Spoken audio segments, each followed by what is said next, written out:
और ऐसी एक कथा हमने और सुनी थी। हाँ, एक कथा बड़ी प्रसिद्ध आती है, बड़ी ध्यान से सुनिएगा। कहते हैं एक बार एक व्यक्ति था, एक चोर था। वो घर गांव गांव घूमता चोरी करने को, लेकिन गांव गांव घूमा, आज उसे चोरी करने को कुछ नहीं मिला। तो उसके मन में आया कि क्या करूं, क्या खाली हाथ लौट जाऊं। बड़ा दुख हुआ उसको। उसके मन में आया कि चलो, और जगह तो रोज चोरी करते हैं, चलो आज मंदिर चलें। और चोर तो चोर ठहरा नास्तिक। सीताराम जी के मंदिर में जाता, भगवती के मंदिर में तो सोने चांदी हीरे मोती के गहने मिल जाते। गया भी कहां, तो शिव जी के मंदिर में। और वहां तो मिले भी क्या, शंकर जी पे बेलपत्र धरा, धतूरा रखा, शंकर जी पे भस्म चढ़ी, बस और कुछ नहीं, इतना ही। हमारे महादेव तो ऐसे रहते हैं ना, बिल्कुल। तो चोर मन में विचार करने लगा कि अरे यहाँ से तो चुराएं भी क्या, यहाँ तो कुछ है भी नहीं, क्या करें। तो चोर सोचने लगा, और सोचते हुए जब उसने ऊपर देखा तो उसकी नजर पड़ी शंकर जी के शिवलिंग के ऊपर एक जलहरी, वो जल का पात्र लगा हुआ था। जल का पात्र लगा रहता है ना, जल कलश, तो उससे बूंद बूंद पानी की टपक रही थी शंकर जी। तो जैसे ही उसके जल पात्र पर दृष्टि गई, उसने कहा एक काम करते हैं, इसी को चुरा लेते हैं, कुछ ना सही से कुछ सही। तो बड़ी कोशिश की उसने, दोनों हाथ ऐसे उठाए, लेकिन पुजारी जी और चतुर थे। पुजारी जी खूब ऊपर बांध करके गए थे उसको, जल पात्र को।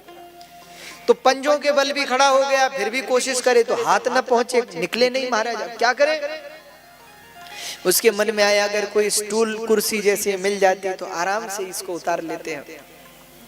तभी उसकी नजर पड़ी शिवलिंग पे।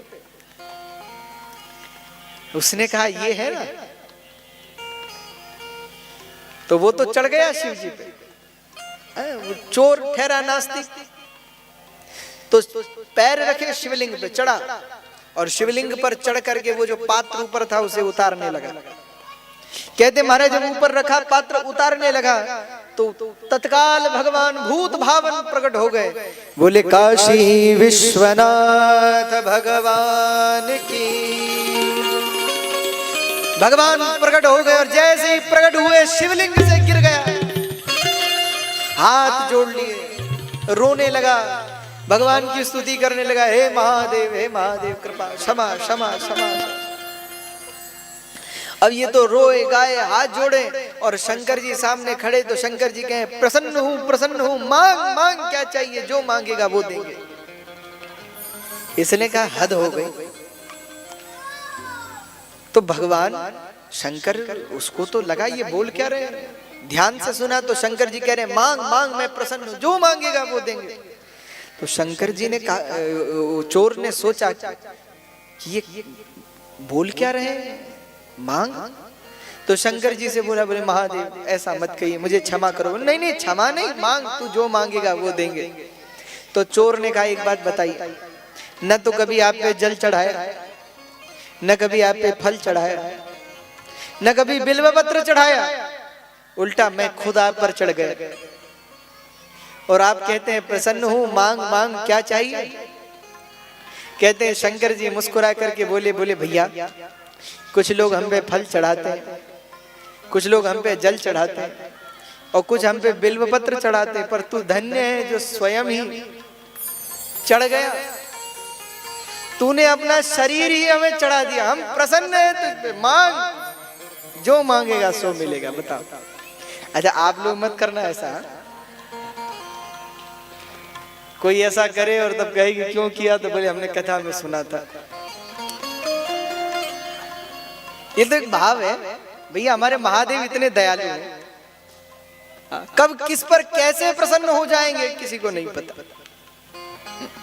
इसीलिए हमारे महादेव की स्तुति तो देवी देवता यक्ष किन्नर नाग गंधर्व सब करते हैं, जिनके चरणों की धूल को बड़े बड़े देवी देवता मस्तक पर लगाते हैं। अरे जिनके देह का स्पर्श पाकर शमशान की अपवित्र भस्म भी पवित्र हो जाती है। बता, अरे हम लोग शमशान कभी जाना होता है, जाते हैं, तो फिर जब शमशान से लौटते हैं तो कर्मकांड का विधान है सवस्त्र स्नान करने का। बोले जिन वस्त्रों को पहन करके शमशान से लौटे हैं ना, उन वस्त्रों सहित स्नान करना चाहिए बाहर। लेकिन भैया वही भस्म वही अपवित्र शमशान की चिता भस्म जब भगवान शंकर पर चढ़ जाती है तो उसी चिता भस्म को बड़े बड़े देवी देवता अपने मस्तक पर लगाते हैं, पवित्र से भी पवित्र हो जाती है।